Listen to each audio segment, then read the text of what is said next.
Hi good morning. അപ്പോൾ നമ്മുടെ ഇന്നത്തെ റെസിപ്പി എന്ന് പറയുന്നത് കൊച്ചുകുട്ടികളെ ഉദ്ദേശിച്ചിട്ടുള്ള റെസിപ്പിയാണ്. കൊച്ചുകുട്ടികളെ എന്ന് പറഞ്ഞിട്ടുണ്ടെങ്കിൽ നമ്മൾ ചോറ് കൊടുത്തു തുടങ്ങുന്ന പ്രായത്തിലുള്ള കുട്ടികളെ ഉദ്ദേശിച്ചിട്ടാണ് ഞാൻ ഈ ഒരു റെസിപ്പി ചെയ്യുന്നത്. പക്ഷേ കൊച്ചുകുട്ടികൾക്ക് മാത്രമല്ല കേട്ടോ, വീട്ടിലെല്ലാവർക്കും കഴിക്കാൻ പറ്റിയ രീതിയിലും കൂടിയാണ് ചെയ്യുന്നത്. കൊച്ചുകുട്ടികളെ ഉദ്ദേശിച്ചെന്ന് പറഞ്ഞിട്ടുണ്ടെങ്കിൽ കൊച്ചുകുട്ടികൾക്ക് കൊടുക്കുമ്പോൾ എങ്ങനെയാണ് കൊടുക്കേണ്ടതെന്നും കൂടി ഞാൻ ഇതിൽ ഉൾപ്പെടുത്തുന്നുണ്ട്.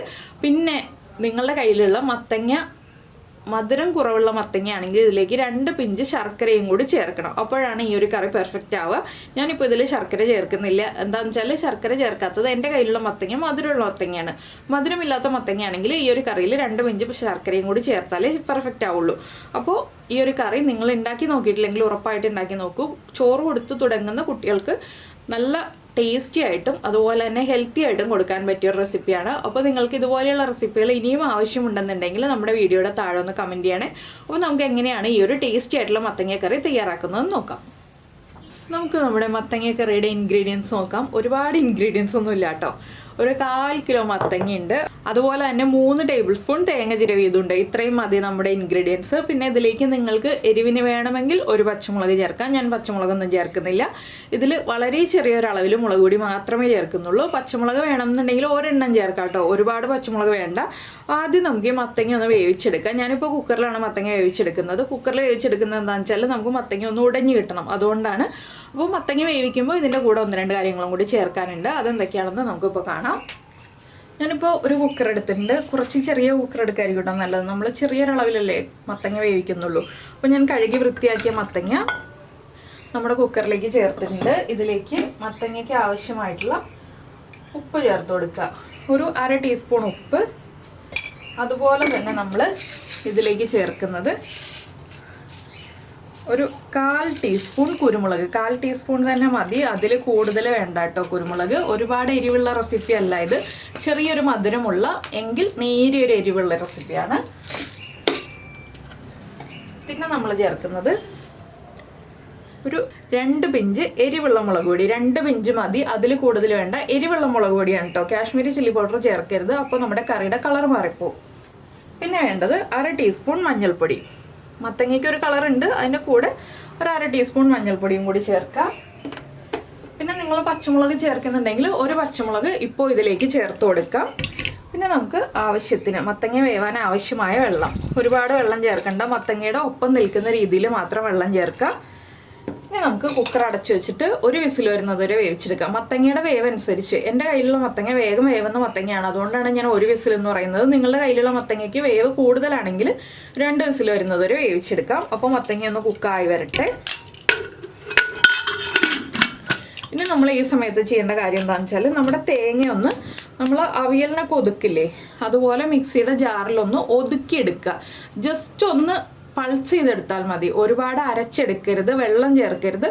ജസ്റ്റ് ഒന്ന് ഒതുക്കിയെടുക്കുക. അപ്പോൾ നമ്മൾ കുരുമുളക് പൊടിയാണ് ചേർക്കുന്നതെങ്കിൽ, കുരുമുളക് പൊടിയാണ് ചേർക്കുന്നതെങ്കിൽ ഈ തേങ്ങയിലേക്ക് 1/4 ടീസ്പൂൺ കുരുമുളക് പൊടിയും കൂടി ചേർത്തിട്ട് മിക്സിയുടെ ജാറിലൊന്ന് പൾസ് ചെയ്തെടുക്കുക. അത്രയേ ഉള്ളൂ കേട്ടോ, വേറെ ഒന്നും ചെയ്യാനില്ല. അപ്പോൾ ഞാൻ ഈ തേങ്ങ ഒന്ന് പൾസ് ചെയ്തെടുക്കട്ടെ. ഇപ്പോൾ ഇതാ നമ്മുടെ തേങ്ങ ഞാനൊന്ന് ജസ്റ്റ് പൾസ് ചെയ്തെടുത്തിട്ടുണ്ട്. കണ്ടോ, തേങ്ങ ഒരുപോലെ ആയി കിട്ടാനാണ്, നമ്മുടെ തേങ്ങ തരിതരിപ്പായിട്ട് ഒരുപോലെ ആയി കിട്ടാനാണ് നമ്മൾ ഇതുപോലെ പൾസ് ചെയ്തെടുക്കുന്നത്. നമ്മൾ തേങ്ങ ചിരവുമ്പോൾ പല വലിപ്പത്തിലായിരിക്കുമല്ലോ, അതൊന്ന് ഒരുപോലെ ആയി കിട്ടാനാണ് ഇതുപോലെ ഒന്ന് പൾസ് ചെയ്തെടുക്കുന്നത്. അരച്ചെടുക്കണ്ട, വെള്ളം ചേർക്കണ്ട. ഇനിയിപ്പോൾ നമുക്ക് നമ്മുടെ കുക്കറിൻ്റെ വിസിൽ വരുന്നത് വരെ വെയിറ്റ് ചെയ്യാം. കുക്കറിൻ്റെ പ്രഷർ കംപ്ലീറ്റ് പോയി കഴിഞ്ഞിട്ട് നമുക്ക് ബാക്കിയുള്ള കാര്യങ്ങൾ ചെയ്യാം. അപ്പോൾ നമ്മുടെ കുക്കറിൻ്റെ പ്രഷറൊക്കെ പോയിട്ടുണ്ട്. നമുക്ക് തുറക്കാം. മത്തങ്ങയൊക്കെ നന്നായിട്ട് കുക്കായി വന്നിട്ടുണ്ട്. അപ്പോൾ ഇത് കണ്ടോ, ഇതുപോലെയാണ് മത്തങ്ങ കുക്കായിട്ടുള്ളത്. ഇതുപോലെ കുക്കായി വന്നിട്ടില്ല എന്നുണ്ടെങ്കിൽ നിങ്ങൾ ഒരു വിസിലും കൂടി കേൾപ്പിച്ചോളൂ. ഇനി ചെറുതായിട്ടൊന്ന് ഉടച്ചു കൊടുക്കുക കേട്ടോ.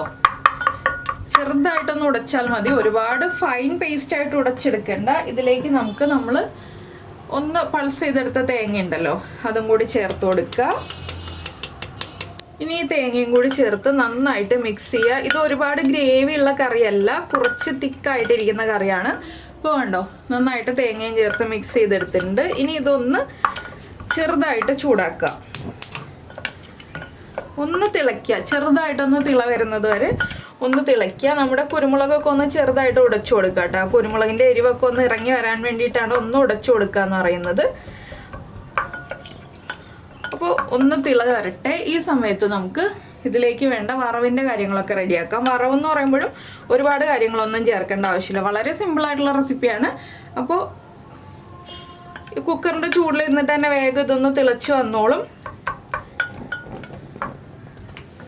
അപ്പോൾ നിങ്ങൾക്ക് ഇതുപോലെയുള്ള സിമ്പിൾ റെസിപ്പികളൊക്കെ ചോറിൻ്റെ കൂടെ സൈഡ് ഡിഷായിട്ട് കഴിക്കാൻ പറ്റുന്ന സിമ്പിൾ റെസിപ്പികളൊക്കെ ആവശ്യമുണ്ടെങ്കിൽ നമ്മുടെ വീഡിയോയുടെ താഴെ ഒന്ന് കമൻറ്റ് ചെയ്യാം കേട്ടോ. ഏറ്റവും സിമ്പിളായിട്ടുള്ള റെസിപ്പികളാണ് ഇതൊക്കെ.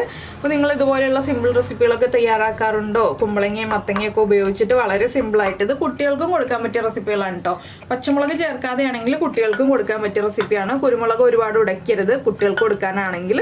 ചോറ് കൊടുത്തു തുടങ്ങുന്ന കുട്ടികൾക്കൊക്കെ ഉണ്ടാക്കി കൊടുക്കാൻ പറ്റിയ റെസിപ്പികളാണ് കേട്ടോ ഇതൊക്കെ. 8-9 മാസമൊക്കെ പ്രായമായ കുട്ടികൾക്ക് ഈ കുരുമുളക് ഉടയ്ക്കാതെ ഇതുപോലെയുള്ള റെസിപ്പികളൊക്കെ ഉണ്ടാക്കി കൊടുക്കാൻ പറ്റുന്നതാണ്.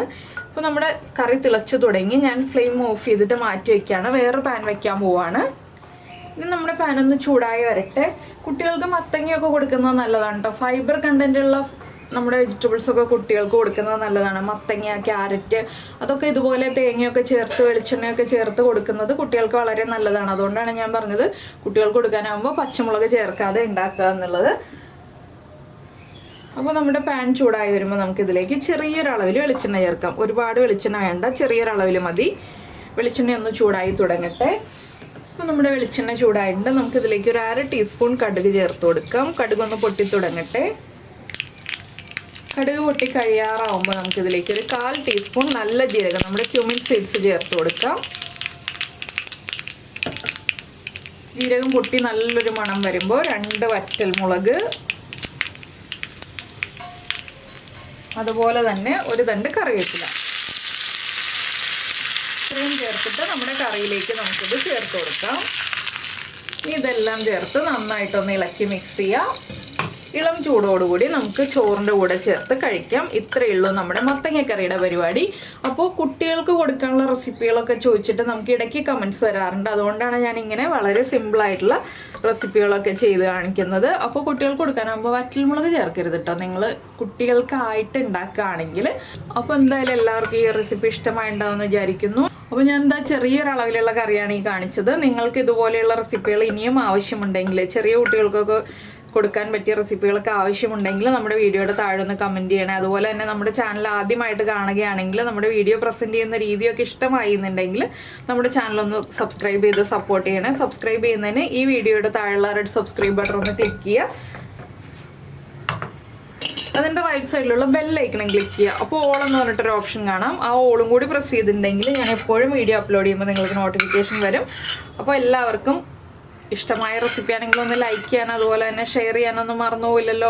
പിന്നെ ഒന്ന് കമൻറ്റ് ചെയ്തേക്കണേ നിങ്ങൾക്ക് ഇതുപോലെയുള്ള റെസിപ്പികളൊക്കെ ഇഷ്ടമായോ, അതുപോലെ തന്നെ മത്തങ്ങ ഉപയോഗിച്ചിട്ടുള്ള റെസിപ്പികളൊക്കെ ഇഷ്ടമാണോ, മത്തങ്ങ നിങ്ങൾക്ക് ഇഷ്ടമാണോ എന്നുള്ളത്. എനിക്ക് ഇഷ്ടപ്പെട്ടൊരു വെജിറ്റബിളാണ് കേട്ടോ മത്തങ്ങ. അതുകൊണ്ടാണ് ഞാൻ ഇതുപോലെ മത്തങ്ങയുടെ കാര്യം എടുത്തു പറയുന്നത്. ഇത് കണ്ടോ, ഒരുപാട് ഗ്രേവി ഉള്ളതല്ല, ഒരുപാട് തിക്കായിട്ടുള്ളതല്ല, നമുക്ക് ചോറിൻ്റെ സൈഡിൽ വെച്ച് ഉണ്ണാൻ പറ്റിയ ഒരു റെസിപ്പിയാണ്. അപ്പോൾ കുറച്ച് ഒരു 1/4 കിലോ മത്തങ്ങ ഉണ്ടെങ്കിൽ നമുക്ക് എളുപ്പത്തിൽ തയ്യാറാക്കാൻ പറ്റിയ റെസിപ്പിയാണ്. നന്നായിട്ട് ഉടഞ്ഞ് കിട്ടിയിട്ടുണ്ട്. നമ്മൾ ഒരുപാട് ഉടച്ചിട്ടില്ല, ചെറുതായിട്ട് ഉടച്ചിട്ടുള്ളൂ, എങ്കിലും നന്നായിട്ട് ഉടഞ്ഞ് കിട്ടിയിട്ടുണ്ട്. ഈ ഒരു റെസിപ്പി എല്ലാവരും ട്രൈ ചെയ്ത് നോക്കുമെന്ന് വിചാരിക്കുന്നു. തേങ്ങയൊന്നും ഒരുപാട് അരച്ചെടുക്കേണ്ടതൊന്നും വന്നില്ലല്ലോ, വളരെ സിമ്പിളായിട്ട് റെഡിയാക്കാൻ പറ്റിയില്ലേ. വളരെ കുറച്ച് സമയത്തിനുള്ളിൽ എളുപ്പത്തിൽ തയ്യാറാക്കാൻ പറ്റിയ റെസിപ്പിയാണ്. അപ്പോൾ എല്ലാവരും ട്രൈ ചെയ്ത് നോക്കിയിട്ട് ഫീഡ്ബാക്ക് ഒക്കെ അറിയിക്കാൻ. നമുക്ക് നമ്മുടെ അടുത്ത റെസിപ്പിയുമായിട്ട് വീണ്ടും കാണാം.